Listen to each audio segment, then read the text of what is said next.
जय हिंद। स्वागत करते हैं जीएस इनोवेशन सेंटर जम्मू में। और आज जो है आपके लिए स्पेशल टॉपिक लेके आए हैं, खासकर बीपीएससी के लिए। तो जी हाँ, 12 तारीख को होने वाले एग्जाम, तो उसके लिए हम आप लोगों के लिए कृषि एवं पशुपालन बिहार का स्पेशल लेकर आए हैं, आपके समक्ष हाजिर हैं। तो आइए देखते हैं बिहार के बारे में। ठीक है, जैसा कि आप देख पा रहे हैं कि ये बिहार का मैप है। बिहार को 2 बराबर भागों में बांट दिया जाता है, याद रखिएगा।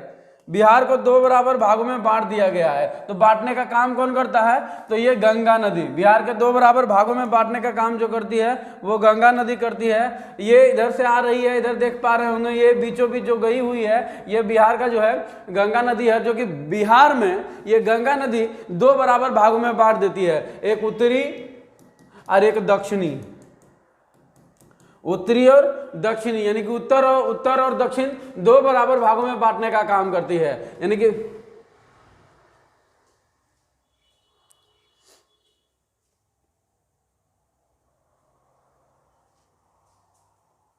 जैसा कि आप देख पा रहे हैं, ये आपको जो है बिहार का मैप है। अब बिहार को 2 बराबर भागों में बांटने वाली जो नदी है उसको कहते हैं गंगा नदी। और ये गंगा नदी देख पा रहे होंगे, ये इधर से होकर के गुजर रही है। ये बीच में जो है ये देख पा रहे होंगे नीला कलर का, ये गंगा नदी है, जो कि गंगा नदी यहाँ से होकर के देख पा रहे होंगे कि ये इलाका जो है पटना होते हुए, ये दानापुर होते हुए, आरा होते हुए इधर से होकर के डायरेक्ट गिरती है और ये डायरेक्ट पश्चिम बंगाल में प्रवेश करती है। और ये उत्तर और दक्षिण यानी कि बिहार को 2 बराबर भागों में बांट देने का काम करती है। ये जो दिखाई दे रहा है ये आपका गंडक नदी है। उसके बाद ये आपका जो उत्तर से होकर के जो आ रही है फिर गंगा नदी में जाके मिल रही है, ये आपका कोसी नदी है। इसी तरीके से बहुत सारा नदी जो है ऊपर से यानी कि नेपाल की श्रेणी से यानी कि माउंट एवरेस्ट से आती है और ये गंगा नदी में आकर के मिल जाने का काम करती है।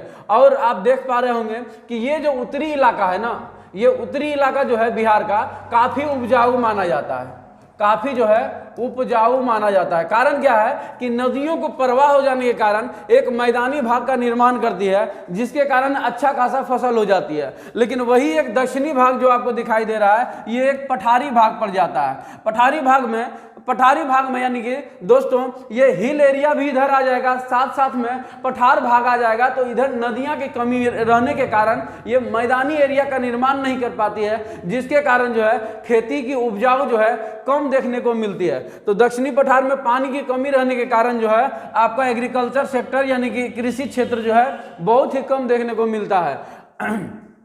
उसके बाद जबकि ये आपको उत्तरी भाग देखिएगा तो ये यहाँ पर आपको 80% एरिया ऐसे हैं जो कि यहाँ के भूमि पर जो है कृषि की जाती है, क्योंकि ये बराबर ऊपर से आती हुई जितने भी नदी है सब आकर के गंगा नदी में मिलने का काम करती है। और यहाँ पर अच्छा खासा उपजाऊ भूमि है। ये जो देख पा रहे होंगे कि ये एक नदी आती है जो कि डेहरी ऑनसन होते हुए आती है, ये सोन नदी है। ये अमरकंटक से मध्य प्रदेश से होकर के जो है आती है और ये बिहार के गंगा में आकर के मिल जाने का काम करती है। यहाँ पर आपको मिर्जापुर आपको हिल्स मिल जाएगा, उसके बाद खड़गपुर हिल्स मिल जाएगा, उसके बाद यहाँ पर रैमा हाल हिल्स मिल जाएगा। तो इस तरीके का जो है इधर पठारी भाग का निर्माण करने का काम करती है, जो कि आपको यहाँ पर इस नदी नहीं रहने के कारण जो है यहाँ पर उपजाऊ जो है एग्रीकल्चर सेक्टर जो है बहुत ही कम देखने को मिलता है। कृषि जो है बहुत ही कम उपजाऊ मानी जाती है।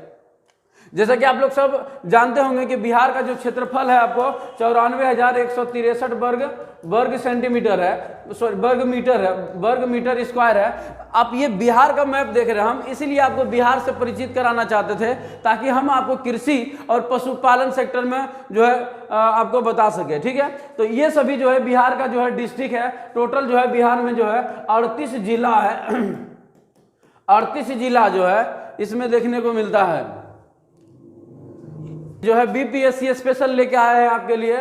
पीडीएफ तो नहीं हो पाया, पीडीएफ यानी कि टाइपिंग किया हुआ तो नहीं हो पाया, जो हुआ आपके पास आपके समक्ष लेकर हाजिर हैं। एडजस्ट करिए, नेक्स्ट वीडियो से कोशिश करेंगे आपको अच्छे तरीके से पीडीएफ जो है टाइप करके प्रोवाइड कराने का। देखिए आज का टॉपिक है आपका कृषि एवं पशुपालन में। कृषि एवं पशुपालन, देखिए कृषि एवं पशुपालन का अर्थ होता क्या है? यहाँ के लगभग 74% जनसंख्या इस पर निर्भर है। और जीडीपी में 20% का योगदान है। यानी कि बिहार में दोस्तों आप सभी लोगों को पता होगा कि बिहार में इंडस्ट्रियल बहुत ही कम है, कम यानी कि ना के बराबर है।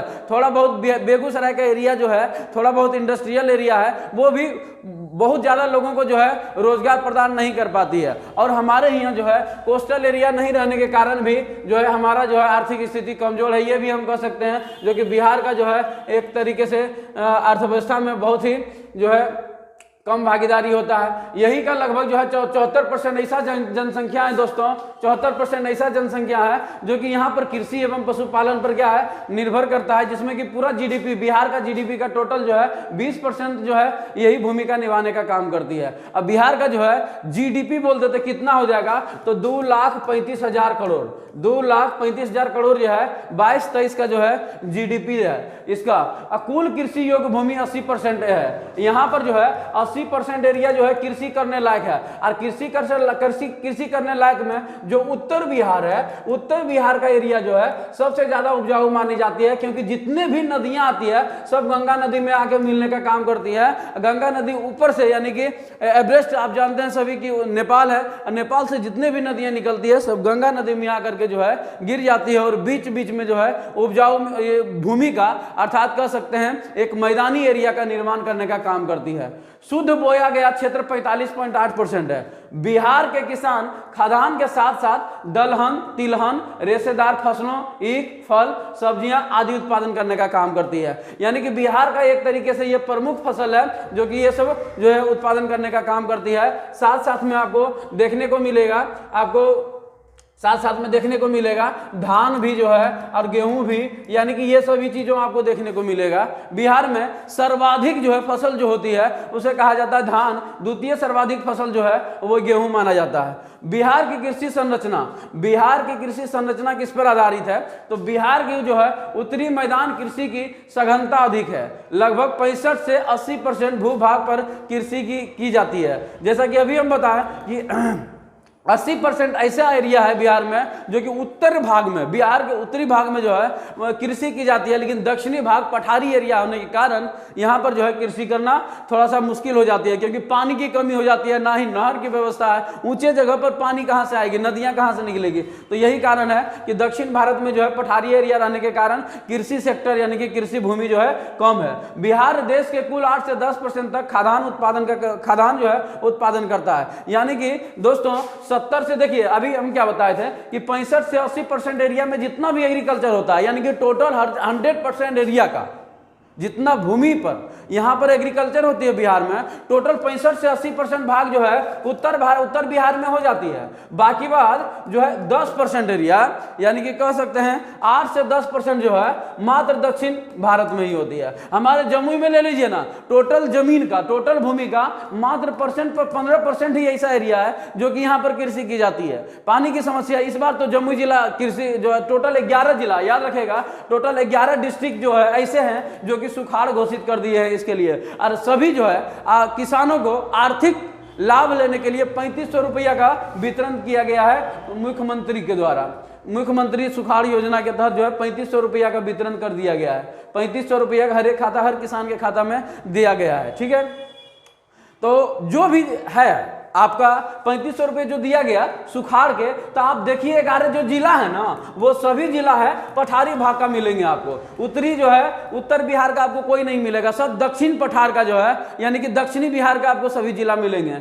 ठीक है, अब पश्चिम में बूढ़ी गंडक, पूर्व में कोसी, उत्तरी मैदान का धान की जो है उपजाऊ करती है। सही बात है, जैसा कि अभी हम मैप के माध्यम से बताए थे कि दक्षिण में जो है रोहतास की ओर, औरंगाबाद रोहतास की ओर एक बूढ़ी गंडक जो है चल के आती है, जो कि मध्य प्रदेश से निकलती है और वह बिहार के गंगा में आकर के मिलने का काम करती है। तो कुछ ऐसा एरिया है जो कि बिहार में जो है मैदानी इलाका का निर्माण करती है, साथ साथ में उसमें फसल अच्छा खासा जो है उधर देखने को मिलता है। वही 8-10% एरिया में उसका सबसे ज्यादा योगदान आपको मिलेगा, देखने को मिलेगा। चलिए उसके बाद देखिए क्या बताया था, पश्चिम में बूढ़ी गंडक है, पूर्व में कोसी है, उत्तर मैदान में धान की कृषि के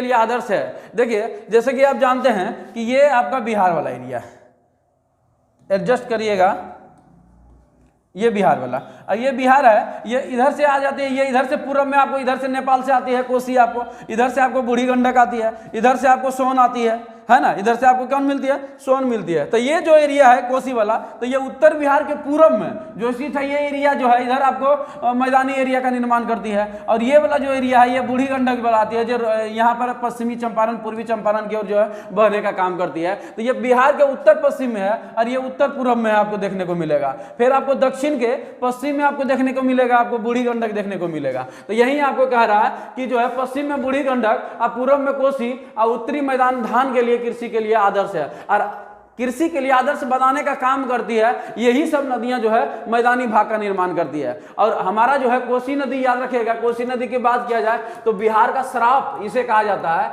बिहार का शराब भी कहा जाता है, और साथ साथ में जो है बिहार का शोक भी कहा जाता है, बिहार का शोक भी कहा जाता है, कोसी को कहा जाता है। ठीक है। अब उत्तर पश्चिम क्षेत्र और उत्तर पूर्वी क्षेत्र, दक्षिण पूर्व एवं पश्चिम क्षेत्र, ये सभी जो है क्षेत्र हैं जो कि ये एक मैदानी इलाका का निर्माण करता है, कृषि योग्य भूमि का निर्माण करता है। अब उत्तर पश्चिम क्षेत्र में देखा जाए तो बलुई दोमट मिट्टी का निर्माण करती है। ये मिट्टी एक तरीके का जो है जलोढ़ मिट्टी का जो है भाग है। जलोढ़ मिट्टी टोटल 4 तरीके का होता है, वही 4 तरीके में ये 2 तरीके का बलुई है, दोमट है, आपको बांगर है, खादर है मिलेगा आपको। ये जो है जलोढ़ मिट्टी का ही निर्माण करती है। जलोढ़ मिट्टी सबसे ज्यादा जो है उपजाऊ होती है, जिसमें जो है बहुत अच्छा खासा पैदावार देखने को मिलता है। उत्तर पूर्वी क्षेत्र के देखा जाए तो बलुई दोमट मिट्टी के साथ साथ में चिकनी मिट्टी की प्रधानता भी देखने को मिलता है। ठीक है। कहां पर देखिए, उत्तर पूर्वी क्षेत्र, ये वाला एरिया जो कोसी का एरिया है, ये उत्तर पूर्वी क्षेत्र जो कि आपको देखने को मिलेगा। सुपौल है, अररिया है, मधेपुरा है, मधुबनी है, ये सब एरिया में जो है आपको बलुई मिट्टी, दोमट मिट्टी, चिकनी मिट्टी देखने को मिलेगा। उसके बाद आपको दक्षिणी पूर्व एवं पश्चिमी क्षेत्र देखा जाए तो आपको बलुई, दोमट और चिकनी सभी मिट्टी की प्रधानता है। सभी चीजों जो है सभी मिट्टी देखने को काम करेगा। ठीक है। यहाँ पर वर्षा देखा जाए तो वार्षिक वर्षा जो है 1250 जो है 1250 जो है लगभग देखने को मिलता है। यहाँ पर 1450 देखने को मिलता है, यहाँ 990 से 1240 जो है देखने को मिलता है।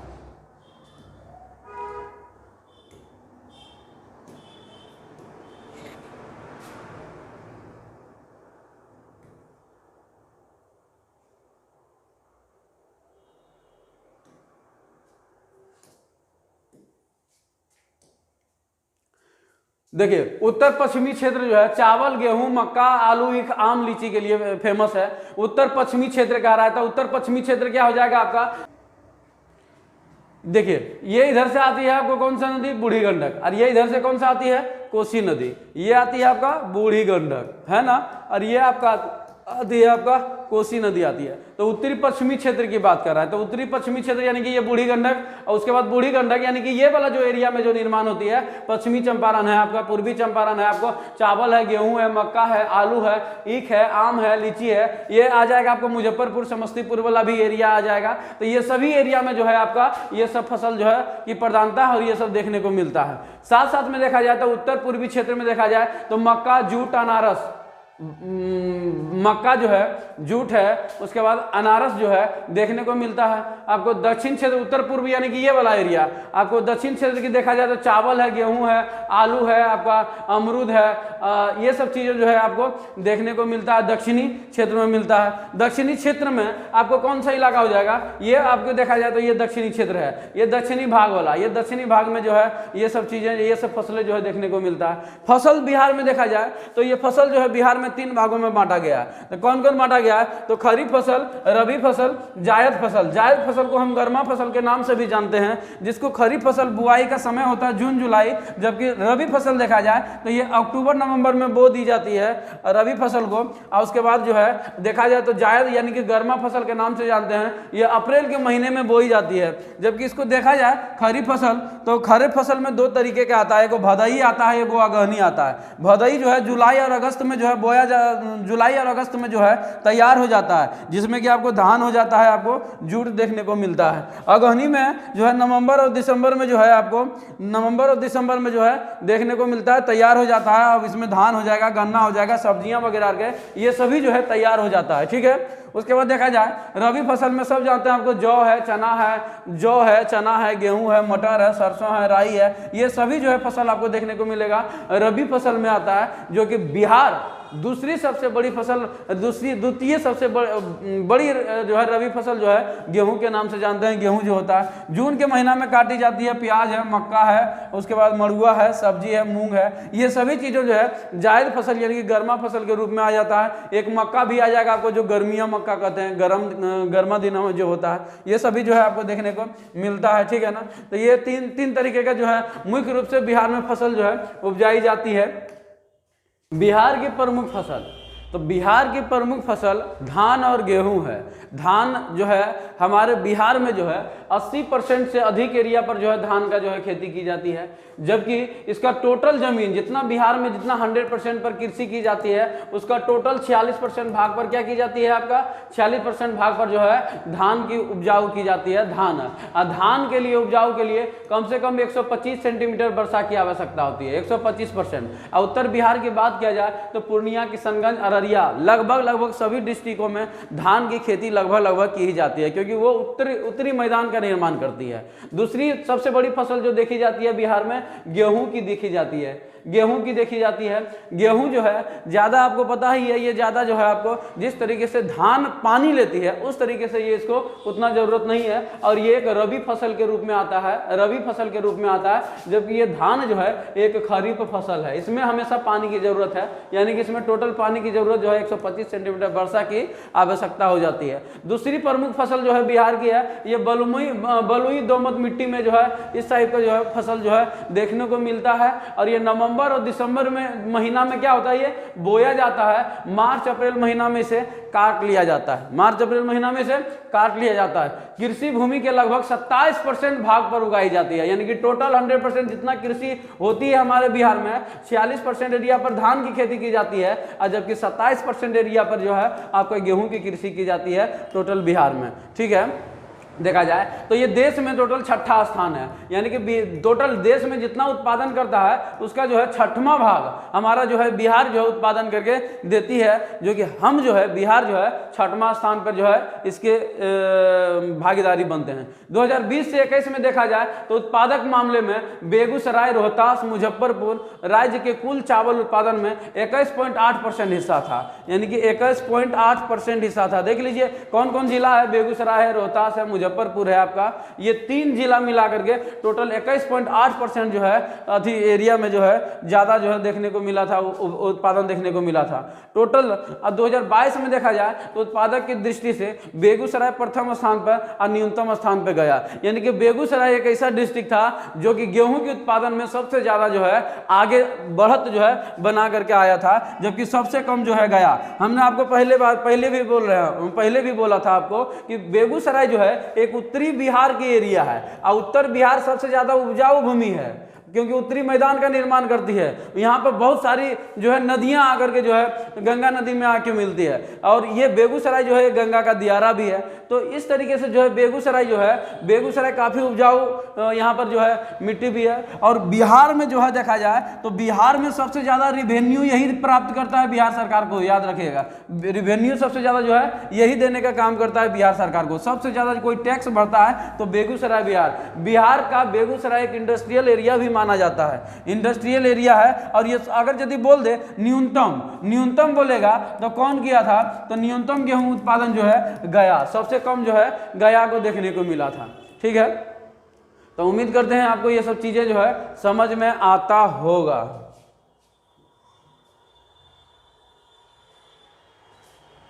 चलिए बढ़ते हैं आगे।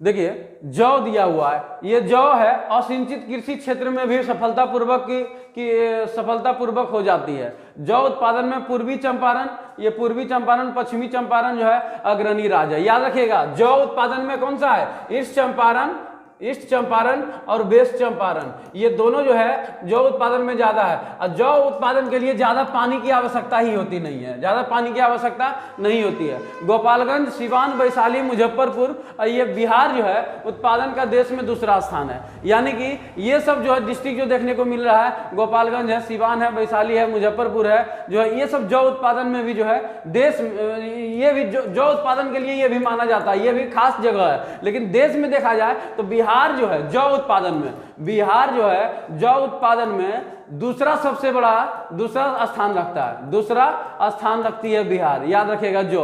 और ये साइड उत्तरी बिहार में, उत्तरी बिहार में ये सब एरिया जो आपको दिखाई दे रहा होगा, बूढ़ी गंडक वाला ये एरिया है, आपको ये गंगा का एरिया है, तो ये सभी जो है ये सभी जगह पर आपको दिखाई दे रहा है, ये सभी जगह पर आपको जो है जौ की खेती सबसे ज्यादा देखने को मिला है। ज्वार जो है मोटे अनाज है, ज्वार जो है एक मोटे अनाज के तौर पर आता है और ये कम उपजाऊ मिट्टी, कम वर्षा वाले क्षेत्र में भी जो है उपजाऊ हो जाता है। इसको जो है न, इसको ज्यादा पानी की भी आवश्यकता नहीं होती है, साथ साथ में जो है इसे ज्यादा उपजाऊ मिट्टी भी नहीं रहेगा तो भी ये चलेगा। ये कम उपजाऊ जगह, कम उपजाऊ मिट्टी में भी ये जो है अच्छा खासा जो है देखने को मिलता है उपजाऊ। जैसे कि इसमें आपको भोजपुर है, रोहतास है, आपका ये जिलों में जो है ज्यादा उत्पादन किया जाता है ज्वार का। जबकि चंपारण देखा जाए, मुंगेर क्षेत्र में भी इसका उत्पादन किया जाता है। और ज्वार का ज्यादा उत्पादन जो है शाहाबाद में होता है, याद रखेगा, शाहाबाद, बिहार के शाहाबाद, याद रखेगा, बिहार के शाहाबाद में सबसे ज्यादा उत्पादन किया जाता है, बिहार के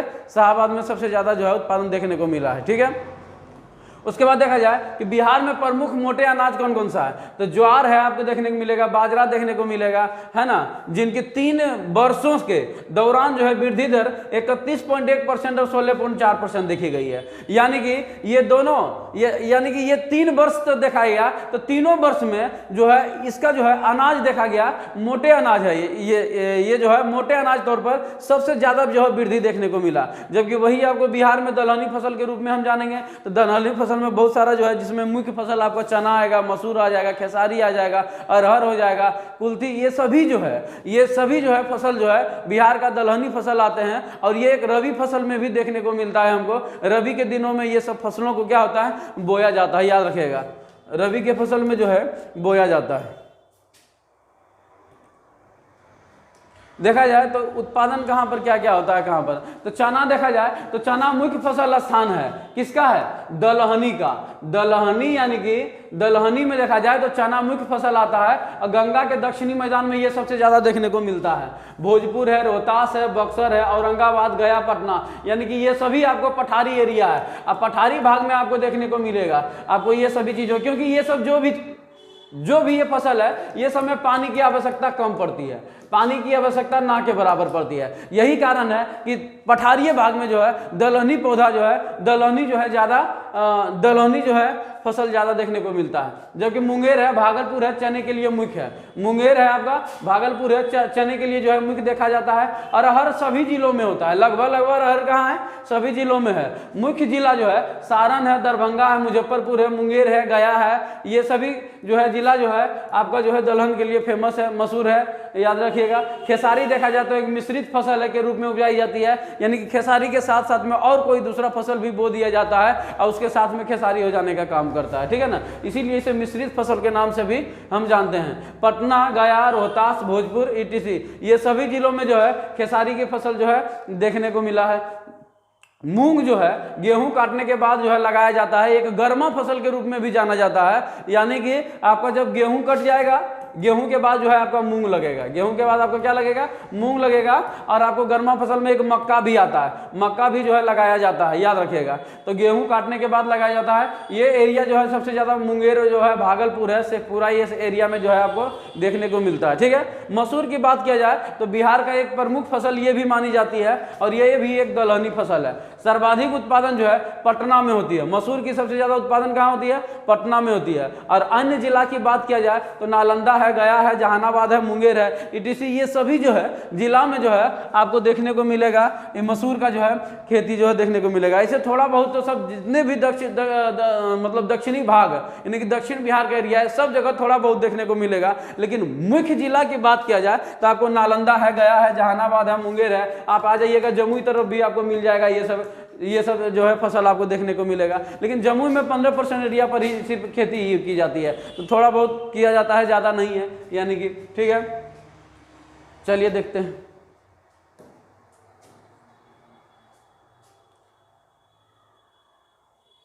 नकदी फसल, नकदी फसल में देखते हैं कौन आता है।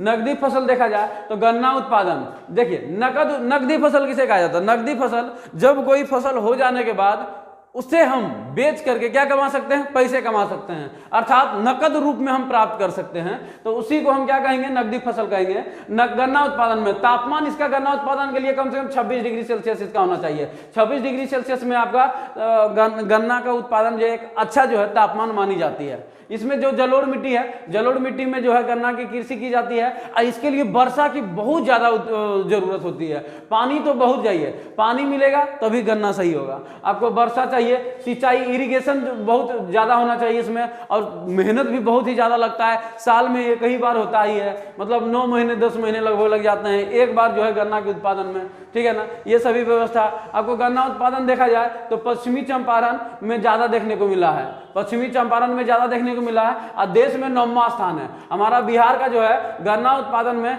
देश में 9वां स्थान जो है। अगर बोल दे गन्ना उत्पादन में, गन्ना उत्पादन से भी जो है, गन्ना उत्पादन से ब्लाइंडिंग की प्रक्रिया चालू है, जिसमें कि भारत सरकार ने इस बार 10% जो है मिला दिया गया है पेट्रोल में। पेट्रोल में इथाइल अल्कोहल, याद रखेगा, इथाइल अल्कोहल जो मिलाने का काम किया 10% जो है, जिसमें भारत सरकार को 45,000 करोड़ रुपये का मुनाफा भी देखने को मिला है।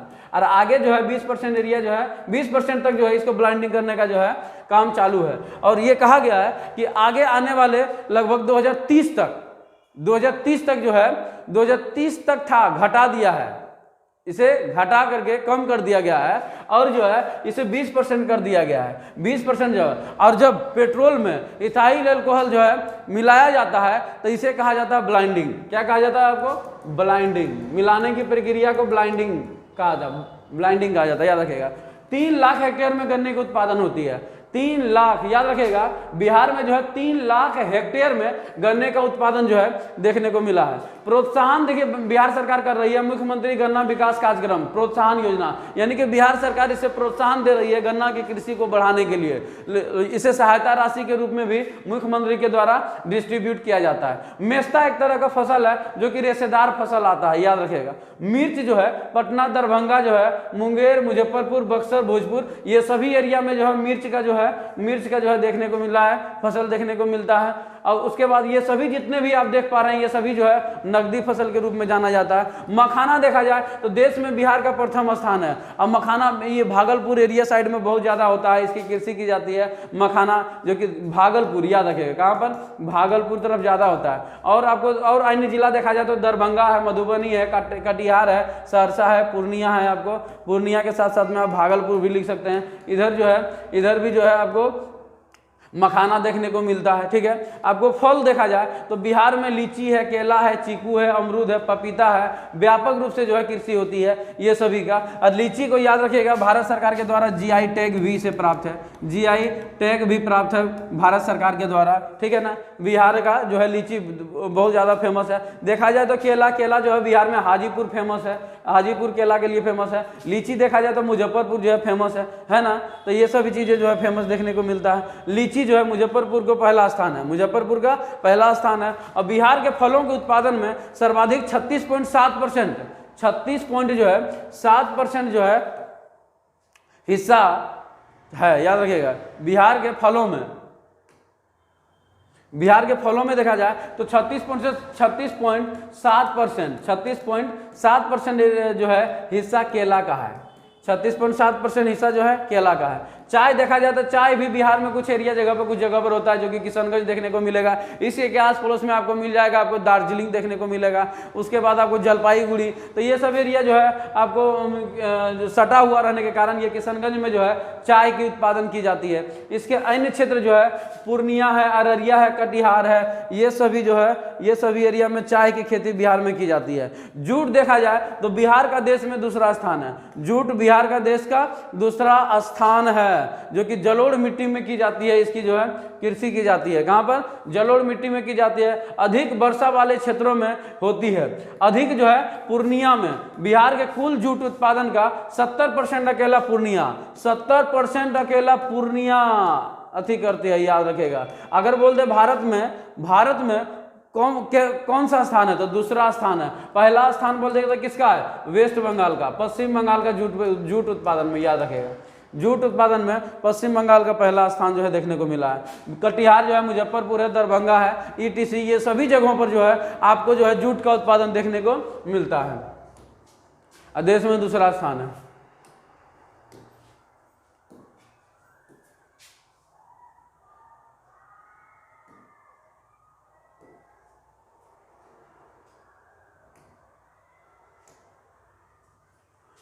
तंबाकू जो है, तंबाकू देखा जाए,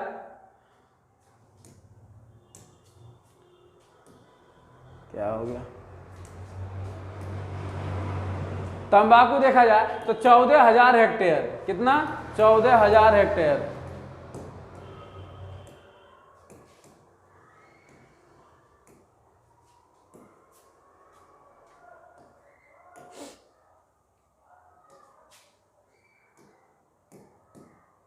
देखिए बिहार में देखा जाए तो तंबाकू 14,000 हेक्टेयर, 14,000 जो है हेक्टेयर,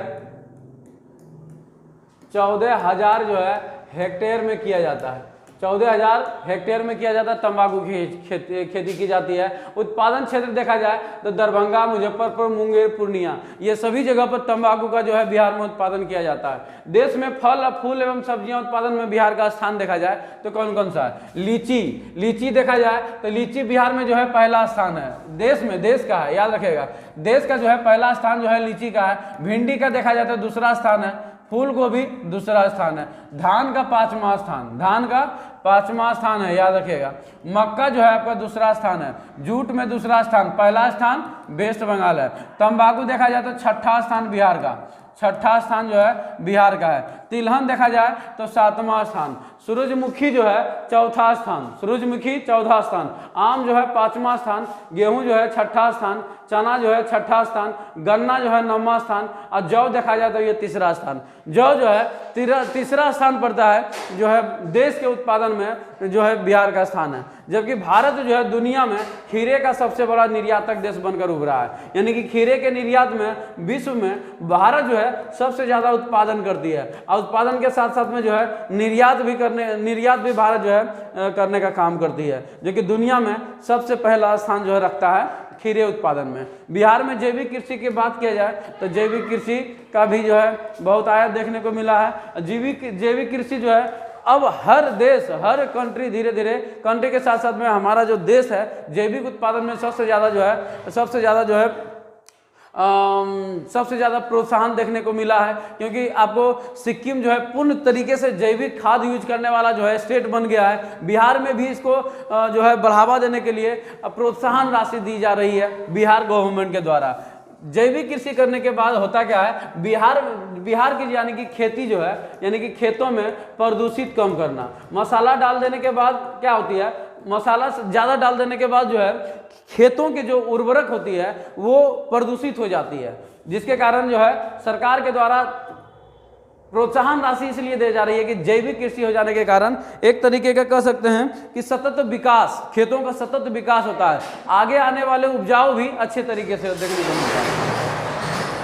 तो जैविक खेती में, जैविक कृषि में देखा जाए बढ़ावा देने के लिए रोड मैप 3 अंग बनाया गया है। याद रखिएगा, रोड मैप 3 का अंग बनाया गया है जैविक कृषि को बढ़ावा देने के लिए, ताकि उर्वरक शक्ति मिट्टी का बना रहे।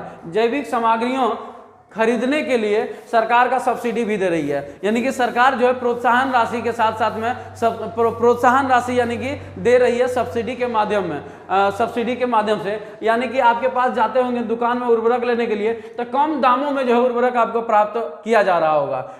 क्यों? क्योंकि किसान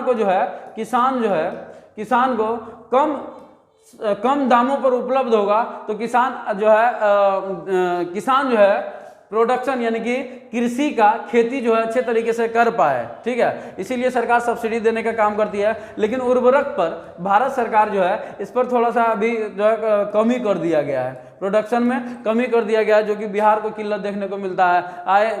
आए दिन दुकान में खूब भीड़ देखने को मिलता है, ठीक है। उर्वरक सब्सिडी है, ठीक है। उसके बाद जैविक कॉरिडोर की बात किया जाए तो कृषि रोड मैप 3 का एक हिस्सा है जो कि 2017 से 22 की अवधि में 25,000 एकड़ जमीन 25,000 एकड़ जमीन लाने का लक्ष्य है। यानी कि 25,000 एकड़ जमीन के अंतर्गत जो है ये आएगा, ये रोड मैप 3 के जरिए आएगा। और साथ साथ में इसके लिए 225 करोड़ रुपए का व्यय निर्धारित किया गया, 225 करोड़ रुपए का। यानी कि बिहार सरकार 225 करोड़ रुपए रोड मैप 3 के लिए प्रोवाइड करवाने वाली है, और ताकि लोगों को रोड मैप 3 के जरिए जो है लोगों को एक जैविक कॉरिडोर की सुविधा जो है उपलब्ध करा सके। इसकी जिम्मेदारी जो है कृषि एवं प्रसंस्कृत उत्पाद निर्यात विकास प्राधिकरण यानी कि जिसे अपेडा के नाम से जाना जाता है, इसकी जिम्मेदारी दी गई है, जो कि रोड मैप 3 का जो है पूरी तरीके से क्रियान्वयन हो सके।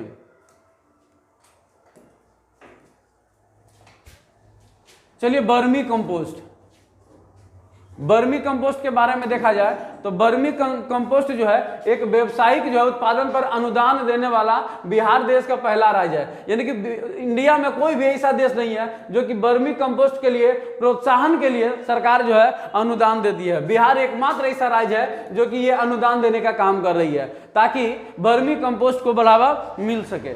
बेगूसराय वर्मी कंपोस्ट का जनक है, यानी कि बेगूसराय में सबसे पहला बेगूसराय में भी इसका यूज किया गया और इसीलिए इसका जनक भी माना जाता है। और साथ साथ में यहाँ का कृषि जो वैज्ञानिक थे यानी कि डॉक्टर आर के सोहाने, यानी कि याद रखिएगा वर्मी कंपोस्ट के जनक बोलेगा तो डॉक्टर आर के सोहाने, डॉक्टर आर के सोहाने के पहल पर वर्ष 2002 में वर्मी कंपोस्ट की पहली इकाई बेगूसराय जिलों में लगी थी। यानी कि 2002 में, याद रखिएगा 2002 में वर्मी कंपोस्ट की इकाई जो है पहला जो है बेगूसराय में देखने को मिला, बेगूसराय में जो है एस्टेब्लिश किया गया था। यही कारण है कि बिहार का बेगूसराय में जो है ज्यादा जो है वर्मी कंपोस्ट का जो है प्रभाव देखने को भी मिलेगा। और साथ साथ में जो है यहाँ पर जो है पहला जिला भी बन गया है। जैविक ग्रामों की संख्या 38 है बिहार में, टोटल देखा जाए तो बिहार में 38 है। पहला जिला जो है जैविक जमुई केड़िया गांव बना, याद रखेगा जिला जैविक बोलेगा, पहला जिला जैविक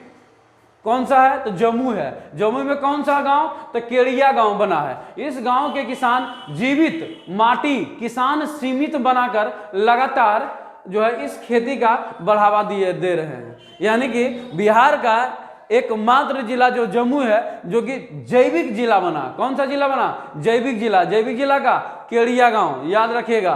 बिहार का भौगोलिक क्षेत्र का क्षेत्रफल देखा जाए बिहार का भौगोलिक क्षेत्रफल देखा जाए तो 94 लाख हेक्टेयर है, 94,163, याद रखिएगा 94,163 वर्ग किलोमीटर है, जिसमें कि भू क्षेत्र वन है, जहां पर भू यानी कि वन जो है वन लगा हुआ है 6.6%, जहां पर अकृषि भूमि है यानी कि जहां पर कृषि नहीं की जाती है 4.6%, बाग बगीचे है 2.7%, बंजर भूमि है 0.5%, चारागाह का क्षेत्र देखा जाए तो आपका 0.2% जो है चारागाह का क्षेत्र है बिहार में।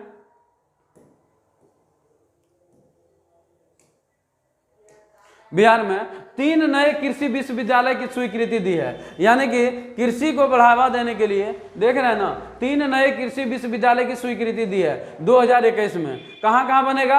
आरा, पटना, सबौर। आरा, पटना, सबौर, यानी कि सबौर जो है भागलपुर में पड़ता है। और ये तीनों का अलग अलग विभाग के नाम से, देखिए ये कृषि अभियंत्रण के लिए खोला गया है, ये पटना जो है कृषि व्यवसाय प्रबंधन के लिए खोला गया है, और सबौर जो है भागलपुर में पड़ता है ये जैव प्रौद्योगिकी के लिए खोला गया है, जैव प्रौद्योगिकी के लिए खोला गया है। और ये कब खोला गया है? याद रखेगा 2021 में। तो कृषि विश्वविद्यालय 3 जिला में, आरा, पटना, भागलपुर, याद रखिएगा। आजीविका संबंधी सुरक्षा देखा जाए तो फिल्म आजीविका संबंधी सुरक्षा जो एक फिल्म बनी है, ये उस फिल्म का नाम है उम्मीद, जो कि 2021 में बना और राष्ट्रीय फिल्म उत्सव में राष्ट्रीय पुरस्कार भी प्राप्त कर चुका है। ठीक है, राष्ट्रीय फिल्म उत्सव में राष्ट्रीय पुरस्कार प्राप्त कर चुका है ये उम्मीद नामक फिल्म, उम्मीद नामक जो है फिल्म, याद रखिएगा 2021 में बना है।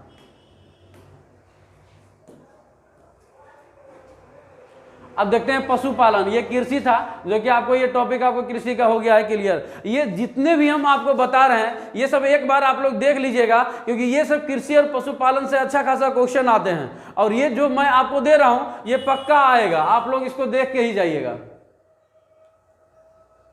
चलिए पशुपालन का टॉपिक अगर यदि हम देखते हैं तो बिहार का पशुपालन जो है सीमांत किसानों को खाद्य सुरक्षा और जीविका के अवसरों को लाभों के लिहाज से बिहार का देखिए अर्थव्यवस्था का एक महत्वपूर्ण स्थान है। अर्थव्यवस्था का, क्योंकि हम जानते हैं कि बिहार कृषि और पशुपालन पर ही तो टिका हुआ है। हमारे यहाँ ना ही इंडस्ट्रियल एरिया है और ना ही साथ साथ में हमारे पास कोई कोस्टल एरिया है, जो कि हमारे यहाँ इंडस्ट्री जाएगा, फैक्ट्री लगेगा, कारखाना लगेगा। बिहार जो है कृषि और पशुपालन पर ही टिका हुआ है। तो पशुपालन को बढ़ावा देने के लिए सीमांत किसान ही आगे आएंगे, जो गरीब किसान रहेंगे, सीमांत मध्यम वर्ग के जो किसान रहेंगे, वही लोग को बढ़ावा देने के लिए। और हमारे यहाँ कौन करोड़पति का गांव है? हमारे यहाँ कृषि और पशुपालन पर डिपेंड है, अर्थव्यवस्था है। तो हम लोग ज्यादातर जो है सीमांत किसान ही आते हैं, जिसको खाद्य सुरक्षा बढ़ाने के लिए बिहार सरकार जो है प्रोत्साहित कर रही है, जो कि हमारा अर्थव्यवस्था का एक महत्वपूर्ण स्थान है।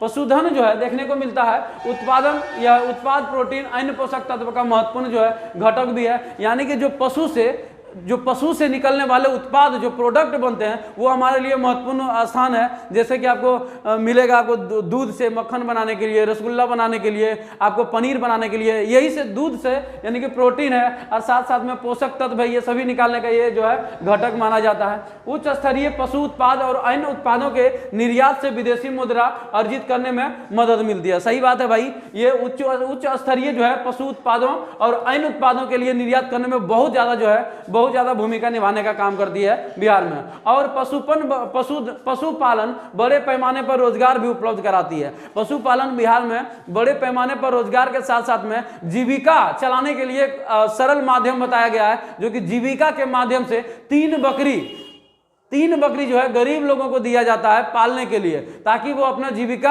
अच्छे तरीके से चला सके। बिहार सरकार जीविका के माध्यम से, याद रखिएगा, ठीक है ना। बिहार के प्रमुख अगर पशुधन देखा जाए तो गाय है, बैल है, और उसके बाद भैंस है, बकरी है, भेड़ है, घोड़ा है, और खच्चर है, और ककूट यानी कि कहने का मतलब ये है कि मुर्गी होगा, अगर मुर्गा होगा तो अब बत्तख होगा। ये सभी पालन करने के लिए बिहार सरकार प्रोत्साहन राशि भी दे रही है। ठीक है आंसर नहीं हो रहा है इसमें आप कितना मतलब कि चलाया है इसमें आपका क्या चला क्या डाटा और रहेगा सर इसमें? डाटा और अब डाटा और रहेंगे 10 दिन में कितना डाटा देंगे? 10 दिन उसको जल्दी हमको देना है ना। ठीक है, डाटा तो बहुत कुछ हो सकता है। देखा जाए तो ये पशुपालन राज्य के ग्रामीण आय में 1/3 भाग का योगदान है। यानी कि हमारे बिहार में जो है पशुपालन राज्य जो है हम एक पशुपालन राज्य भी है। ग्रामीण आय में देखा जाए जितना ग्रामीण का आय है वो 1/3 भाग का योगदान जो है इसी से मिलता है, पशुपालन से मिलता है। बिहार सरकार ने पटना, मुंगेर, भागलपुर, सहरसा, पूर्णिया, मुजफ्फरपुर, दरभंगा, छपरा और बांका में कृत्रिम गर्भाधारण हेतु तरल नाइट्रोजन के भंडारण, याद रखिएगा, गर्भधारण आर्टिफिशियल जो है गर्भधारण के लिए, याद रखेगा। यानी कि कहने का मतलब यह है कि पशु को गर्भधारण ठहराने के लिए कृत्रिम गर्भाधान की व्यवस्था किया गया है। गर्भाधान जो होता है, जो स्पर्म जो रखा जाता है, याद रखेगा, वो नाइट्रोजन में, क्योंकि ये ठंडा रहता है, तरल अवस्था में रखा जाता है नाइट्रोजन। इसको भंडारण के लिए जो है कहाँ का खोला गया? देखिए पटना है, मुंगेर है, भागलपुर, सहरसा, पूर्णिया, मुजफ्फरपुर, दरभंगा, छपरा और बांका है। ये सभी आर्टिफिशियल गर्भाधारण के लिए किया गया है, ताकि जो है पशु का फर्टिलाइजेशन करा करके फर्टिलाइजेशन करवा करके जो है गर्भ को धारण किया जा सकता है जो है पशु को। ठीक है, तो ये सब चीज़ों को बढ़ाने के लिए बिहार सरकार का ये सब अच्छी पहल है, जो कि बिहार को जीविका चलाने में बिहार के लोगों को जीविका चलाने में मदद मिलेगी।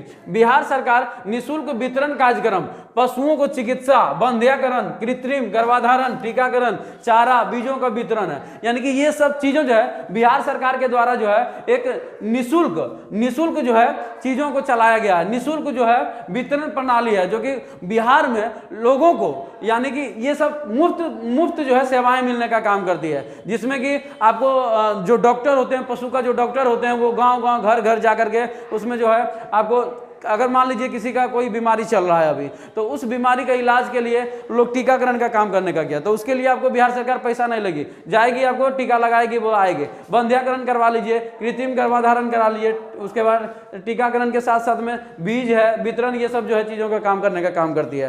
तो देसी नस्लों की संरक्षण के लिए बक्सर जिलों में डुमरांव के गोकुल ग्राम की स्थापना, याद रखिएगा गोकुल ग्राम की, यानी कि देसी नस्ल की संरक्षण के लिए गोकुल ग्राम की स्थापना किया गया है, गोकुल ग्राम की स्थापना किया गया है बिहार सरकार के द्वारा। तो उम्मीद करते हैं आपको ये सभी चीजें समझ में आ रहा होगा।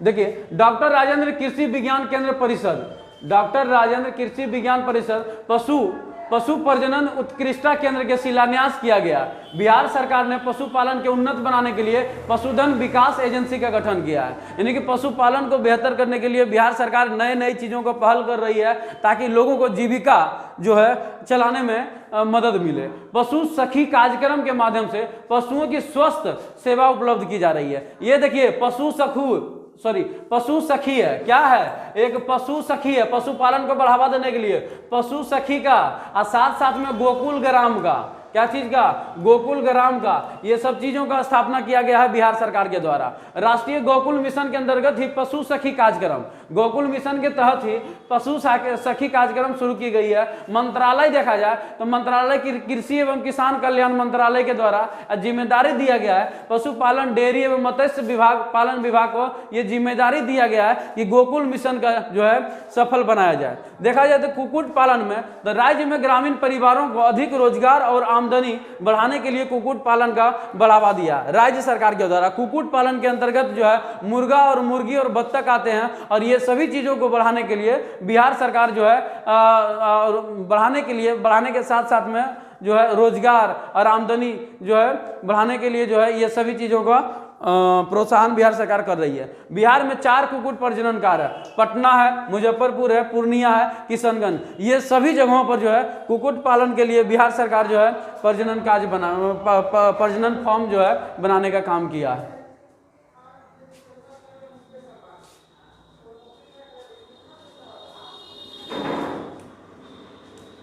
बकरी पालन, राज्य में बकरे के मांस का उत्पादन बढ़ाने और ग्रामीण परिवारों को रोजगार के लिए पशुधन और मत्स्य संसाधन विभाग अनुदान के माध्यम से जीविका द्वारा स्वयं सहायता समूह की महिलाओं के प्रति परिवार 3 बकरियां दी जाती है, यानी कि जीविका के द्वारा, याद रखेगा जीविका के द्वारा 3 बकरियां दी जा रही है, 3 बकरियां दी जा रही है, 3 बकरियां दी जा रही है ग्रामीण एरिया में, ताकि जीविका अच्छी तरीके से चला सके, और साथ साथ में जो है रोजगार के लिए, जीविका चलाने के लिए साथ में रोजगार जो है इसका उपलब्ध कराना इसका मेन मकसद है, जिसका उद्देश्य जो है ग्रामीण परिवारों को जीविका के अवसर उपलब्ध कराना है। पूर्वी चंपारण 6.8% के आधार पर बकरी पालन में सर्वोत्तम स्थान रखता है, यानी कि पूर्वी चंपारण, याद रखिएगा पूर्वी चंपारण जो है 6.8% जो है कि बिहार में प्रथम स्थान रखता है। मत्स्य पालन देखा जाए तो बिहार में 3200 किलोमीटर लंबाई नदियां का 237.3 हजार हेक्टेयर में जल का क्षेत्र का विस्तार है। कुल भौगोलिक क्षेत्र का 3.7% है, 3.76% है, यानी कि 3.76% में जो है मत्स्य का पालन किया जाता है। बिहार सरकार 1975 में मछलियों अंडों का उत्पादन जो है बढ़ाने के लिए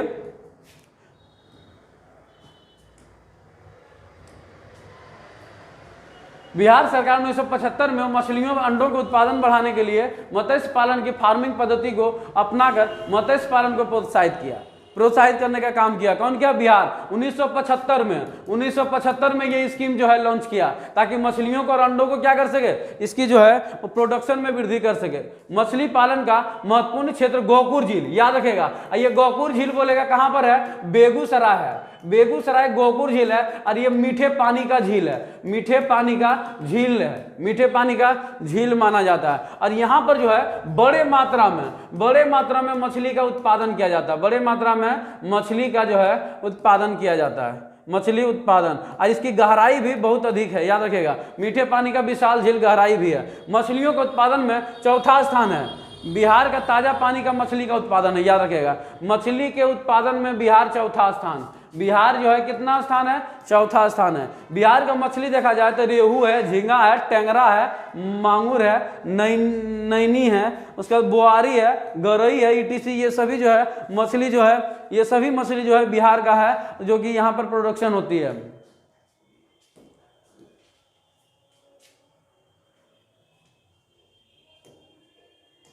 मछली उत्पादन में पहला जिला जो है मधुबनी है, दूसरा दरभंगा, तीसरा जो है पूर्वी चंपारण, तीसरा जो है पूर्वी चंपारण, याद रखिएगा। अब बोलेगा मछली उत्पादन में जो कौन सा झील फेमस है, तो गोखुर झील। कौन सा है? गोखुर झील, याद रखिएगा, बेगूसराय में। 2020-21 में राज्य के कुल मछली उत्पादन में संयुक्त रूप में 29.9% योगदान है, याद रखिए। देखिए यहाँ पर 2020-21 में राज्य के कुल मछली उत्पादन का संयुक्त रूप से 29.9% योगदान है।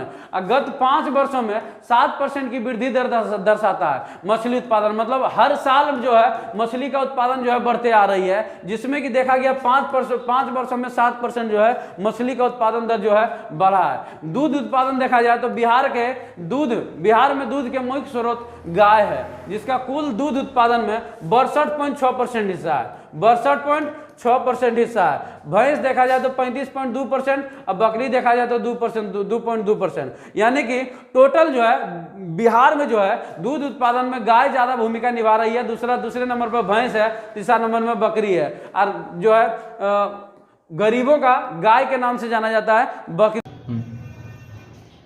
बिहार में दूध का मुख्य स्रोत गाय है, यानी कि गाय की मात्रा जो है बिहार में ज्यादा है, और गाय का जो है सर्वाधिक जो है दूध निकाला जाता है, साथ साथ में इसकी उत्पाद भी जो है बिहार में ज्यादा है, जिसका कुल दूध उत्पादन में 62.6% सिर्फ गाय से प्राप्त होती है। गाय से 62.6% प्राप्त होती है, जबकि भैंस जो है 35.2% जो है भैंस से दूध हमें प्राप्त होती है, और बकरी का 2.2, यानी कि गाय जो है गरीबों का गाय कहा जाता है बकरी, उससे 2.2% जो है दूध प्राप्त होती है।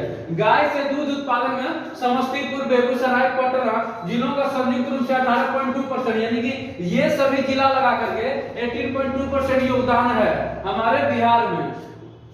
अगला देखते हैं क्या है कि उच्च दूध उत्पादन में जो शहर है, पहला शहर है पटना, मतलब सबसे ज्यादा जो है दूध का उत्पादन करता है पटना करता है, दूसरा नंबर में समस्तीपुर है, तीसरा नंबर में बेगूसराय है। और निम्न उत्पादन देखा जाए तो कम उत्पादन में पहला जो है शिवहर, दूसरा औरंगाबाद और तीसरा शेखपुरा है। यानी ये तीनों जो है शहर, ये तीनों डिस्ट्रिक्ट जो है कम उत्पादन करती है, और ये तीनों डिस्ट्रिक्ट जो है ज्यादा उत्पादन करने का काम करती है। तो इस तरीके से आपका कृषि एवं पशुपालन का टॉपिक क्लियर हो गया होगा। उम्मीद करते हैं आपको समझ में आया होगा, और ये वीडियो जो है अगर पसंद लगा होगा तो लाइक करें, सब्सक्राइब करें, शेयर करें। मिलते हैं नेक्स्ट वीडियो के साथ।